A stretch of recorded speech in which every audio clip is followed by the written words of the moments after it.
Salut, cette année pour Noël, j'avais envie de faire les choses bien. Donc je m'y suis prise à l'avance et j'ai écrit dans mon carnet une liste d'idées cadeaux éthiques que j'avais envie d'offrir.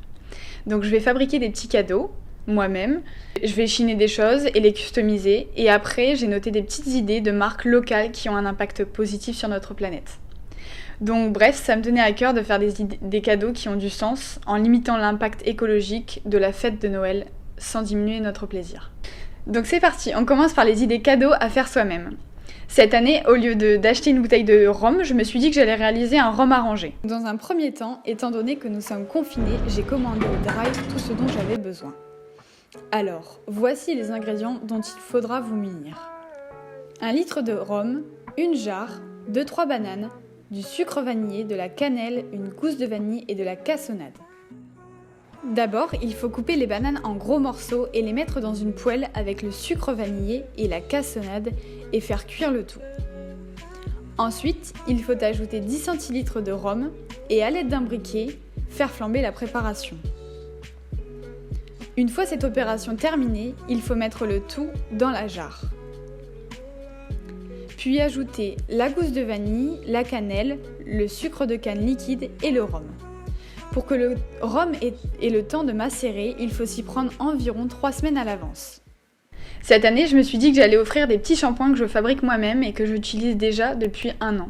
Il me va très bien, donc j'ai décidé d'en offrir à plusieurs personnes. Pour réaliser cette préparation, vous aurez besoin de tensioactifs, de poudre de shikakai, d'huile végétale de brocoli, d'huile essentielle de menthe poivrée et d'eau. Il faut peser les tout avec les quantités en barre d'infos, mélanger les tensioactifs avec l'eau au bain-marie, ajouter l'huile végétale de brocoli, la poudre de shikakai et enfin l'huile essentielle de menthe poivrée. Mettre cette préparation dans des petits moules, les tasser avec vos doigts, puis le mettre au réfrigérateur quelque temps. Ensuite, vous pouvez les démouler et les conserver dans une petite boîte.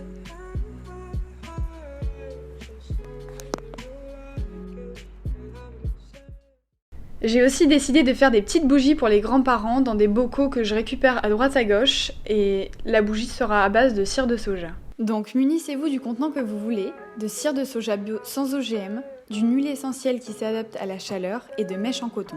Pour les quantités, remplissez 2 fois votre contenant de cire et chauffez la cire dans une casserole. Découpez la mèche à la bonne taille, un peu plus grande que la hauteur de la bougie, puis incorporez les mèches dans la cire et les retirer, les mettre dans un morceau d'alu pour qu'elles sèchent bien droites.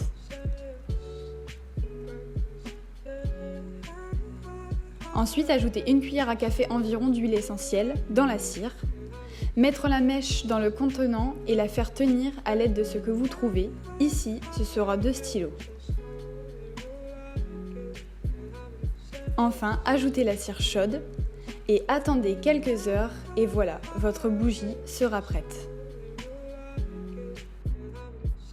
L'idée de faire un cadeau soi-même, c'est que ce soit un cadeau hyper personnel, car j'ai mis du temps pour le confectionner. Je l'ai customisé à ma façon. Et c'est un cadeau qui coûte moins cher que si je l'avais acheté tout fait. Ensuite, je vais vous parler des cadeaux de seconde main que je vais chiner. Par exemple, cette année, je compte offrir des bouquins que j'ai déjà lus, qui sont très intéressants, mais que je ne relirai pas. Donc inutile de s'encombrer et autant les donner. Il y a quelques temps, je suis allée chez Emmaüs pour trouver des draps pour Stitch Shop. Et par la même occasion, j'ai trouvé une chemise pour Hugo. Bon, elle était un peu trop flashy, donc j'ai décidé de la teindre pour lui donner un nouvel éclat. Et voilà, le premier petit cadeau pour Hugo est fait. Pour les vêtements de seconde main, vous pouvez aussi penser à Vinted, c'est une application qui fonctionne très bien. Bon, si vous n'êtes pas travaux manuels et que vous n'avez pas encore passé le cap de la seconde main, il y a aussi des super entrepreneurs locaux qui ont des très bonnes idées. En premier, je vais vous parler de la Vie et Belt. J'ai un gros coup de cœur pour cette marque parce que non seulement toute leur production est faite à partir de draps recyclés, mais ils ont également un impact positif au niveau social car ils emploient des personnes en situation de handicap. Donc voici un des caleçons de la Vie et Belt. Ils sont tous uniques et fabriqués à partir d'anciens draps récupérés chez Emmaüs ou chinés à droite à gauche. Pour ce qui est des entrepreneurs locaux, je voulais aussi vous parler des savons de chez Saponifique. Donc c'est des savons qui sont saponifiés à froid. Ça peut être le cadeau parfait si on ne sait pas quoi offrir à une personne, car on a tous besoin d'un savon, donc on est sûr qu'il sera utilisé et ça peut initier la personne à abandonner les bouteilles de gel douche en plastique.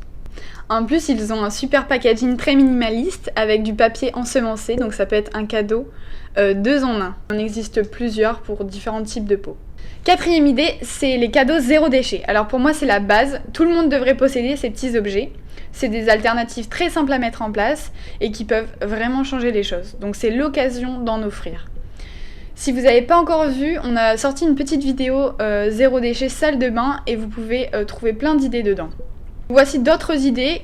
Donc par exemple, il y a la gourde pour remplacer les bouteilles en plastique. Aussi, pour remplacer le sopalin à usage unique, il existe des sopalins à partir de ces feuilles comme ça, qu'on va rouler et attacher les unes les autres avec des pressions. Donc ça, c'est une super alternative, mais ça a un coût, donc c'est sympa aussi de l'offrir à Noël. Ensuite, il y a une alternative que pas mal de gens connaissent, c'est les bivraps. Donc c'est du tissu avec de la cire d'abeille qui permet de remplacer le papier sulfurisé que l'on utilise en cuisine. Donc voilà, ça se présente comme ça. Et hop, ça protège hyper bien et ça colle super bien. Ensuite, une alternative que tout le monde connaît, je pense, c'est les lingettes démaquillantes. Et ça fait toujours plaisir d'en avoir de toutes les couleurs. Donc voilà. Quelque chose d'un peu moins fréquent et que les gens n'ont pas toujours, c'est le coton-tige réutilisable, voilà, que tout le monde ne possède pas, donc ça peut être une super idée. La dernière idée zéro déchet, c'est les sacs à légumes. Donc c'est un basique, moi j'en ai plein de toutes les couleurs, et ça peut être une super idée cadeau parce que ça permet d'éviter d'utiliser des sacs à jeter. Donc c'est une toute petite liste qui existe en zéro déchet, mais ces objets peuvent faire très plaisir et ouvrir le débat.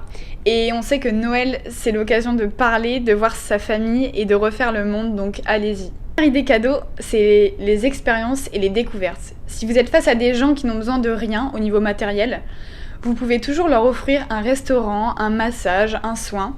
Moi, cette année, on fait Noël en famille, donc j'ai décidé de leur offrir un jeu de société, donc que j'ai pas encore testé, mais qui, je pense, va nous plaire. Parfois, vous pouvez être confronté à des personnes qui ne veulent rien, et vous pouvez toujours faire un don à leur place à une association qui leur plaît, parce que je pense que ça leur fera très plaisir. Par exemple, moi, pour mes 20 ans, une partie de mes amis m'avait offert cette peluche WWF, et en l'achetant, ils avaient fait un don à une association, et ça m'avait hyper touchée. J'espère que cette vidéo vous aura plu, et si vous cherchez d'autres idées, n'hésitez pas à m'écrire, à me dire que c'est pour telle ou telle personne, parce que j'ai encore plein d'idées, et ça me fera très plaisir de faire de ce Noël une fête responsable.